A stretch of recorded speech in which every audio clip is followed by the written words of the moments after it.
दोस्तों नमस्कार। कभी ऐसा हुआ है कि आपने किसी का मैसेज पढ़ा और सोचा अभी नहीं, बाद में बात कर लेंगे, और फिर वो पल कभी आया ही ना हो। आज की ये कहानी सिर्फ एक कहानी नहीं है दोस्तों, यह एक पछतावा है जो शायद आपकी ज़िंदगी से भी जुड़ा हो सकता है।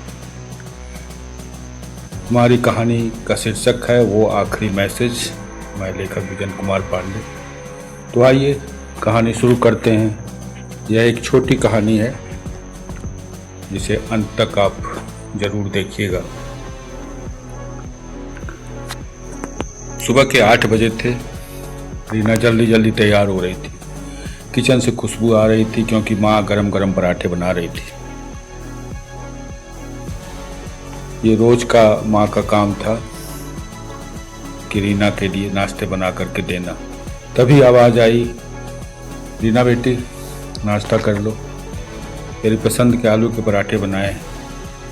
रीना चिढ़कर बोली, माँ रोज रोज वही पराठे, रोज रोज वही पराठे खाने पड़ते, मुझे लेट हो रहा है, मैं जा रही हूँ। माँ मुस्कुराते हुए बोली, ठीक है बेटा, अपना ख्याल रखना। और उस दिन माँ ने पहली बार उसे बिना खाए जाने दिया था। ऑफिस पहुंचते ही काम का तूफान शुरू हो गया जो कि रोज की जिंदगी में था। तभी फोन पर फिर वाइब्रेट करने लगा क्योंकि वह वाइब्रेशन में रखी थी। वही माँ का कॉल, माँ का मैसेज। माँ की आवाज़ थी, समय से खाना खा लेना बेटा, और टाइम मिले तो कॉल कर लेना। रीना मोबाइल स्क्रीन को देखा और हल्की सी मुस्कुराई, फिर फ़ोन को लॉक कर दिया। चलो बाद में बात कर लूँगी, अभी समय नहीं है। रीना के लिए चाहे दोपहर हो या शाम हो, वही मीटिंग, वही टारगेट, रोज़मर्रा की ज़िंदगी बन गई थी। तभी अचानक फिर एक और मैसेज आया। वो भी माँ ही का था।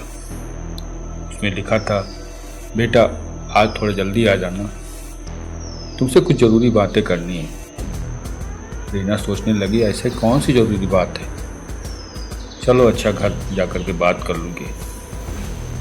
पूरे दिन काम करने के बाद रात के 9 बजे रीना घर पहुँची, लेकिन आज घर के बाहर सन्नाटा नहीं था,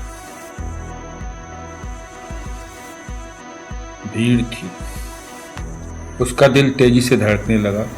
वो घबरा सी गई। वो अंदर भागी और अंदर माँ जमीन पर बिल्कुल शांत लेटी हुई थी। रात के 9 बजे थे। चारों तरफ लोग इकट्ठा हुए थे। रीना का जैसे सब कुछ वहीं अचानक रुक गया हो। वो माँ के पास बैठी और उनका हाथ पकड़ और चीखने लगी, माँ उठो ना, माँ उठो ना, मैं आ गई। आपको मुझसे बात करनी थी ना, देखो मैं आ गई माँ। लेकिन अब कोई जवाब नहीं था। तभी फोन फिर वाइब्रेट करने लगा। रीना ने फोन उठाया। वही व्हाट्सएप खुला हुआ था और उसमें माँ का आखिरी मैसेज, बेटा आज डॉक्टर ने कहा है कि मेरी तबीयत ठीक नहीं है, बस तुमसे थोड़ी बात करनी थी, जल्दी चले आना। रीना वहीं फूट फूट कर रोने लगी, जैसे आफत उसके जीवन में आ गया।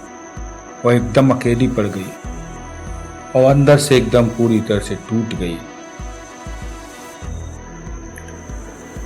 रीना चिल्ला रही थी। चारों तरफ भीड़ लगी हुई थी। बड़ी दर्दनाक सीन थी। वो फूट फूट कर चिल्ला रही थी, रो रही थी। उससे वो सारी बातें याद आने लगी। सुबह के वो पराठे जो माँ रोज सुबह बना देती थी, माँ की वो मीठी आवाज़, मुझे जीवन में ऊर्जा भर देती थी। और उसका वो जवाब कि बाद में मम्मी, मैं बाद में कर लूँगी। लेकिन आज वो कुछ भी नहीं था।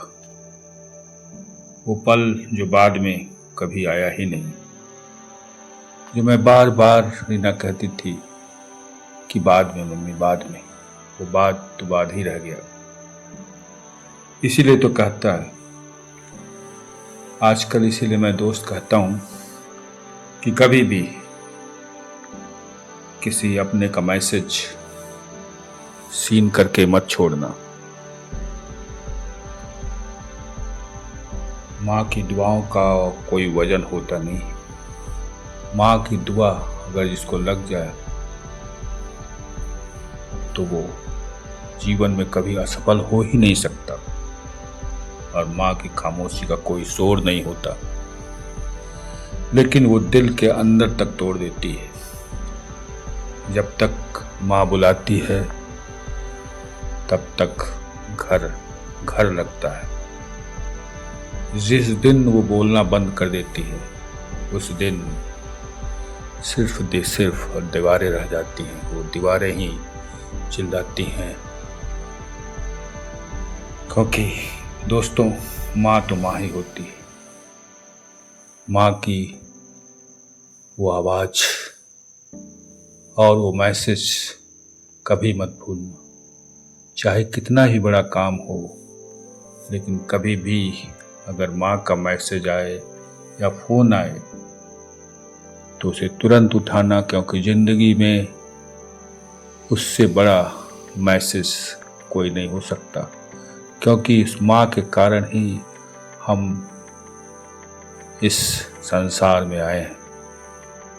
इसलिए माँ की कोई कीमत ही नहीं होती। मैसेज चाहे वो फ़ोन, वो अमृत के समान होता है, जो हर इंसान को किसी न किसी रास्ते पर, चाहे वो विपत्ति हो, चाहे घोर संकट हो, माँ की वो आवाज़ उसको सहारा देती है। माँ वो कवच है जिसे कोई भेद नहीं सकता। इसलिए दोस्तों, चाहे आप कितनी बड़ी पोस्ट पर हो, चाहे कितने भी व्यस्त हों, माँ माँ ही होती है। माँ की एक आवाज़, एक शब्द, इसकी कोई कीमत चुका ही नहीं सकता। दोस्तों, अगर आपको ये हमारी कहानी अच्छी लगी हो तो लाइक कर दीजिएगा, सब्सक्राइब कर दीजिएगा। और अगली कहानी फिर मैं इसी ढंग की लेके आऊँगा। आशा करता हूँ कि ये कहानी आपको अच्छी ज़रूर लगी होगी। तब तक के लिए धन्यवाद।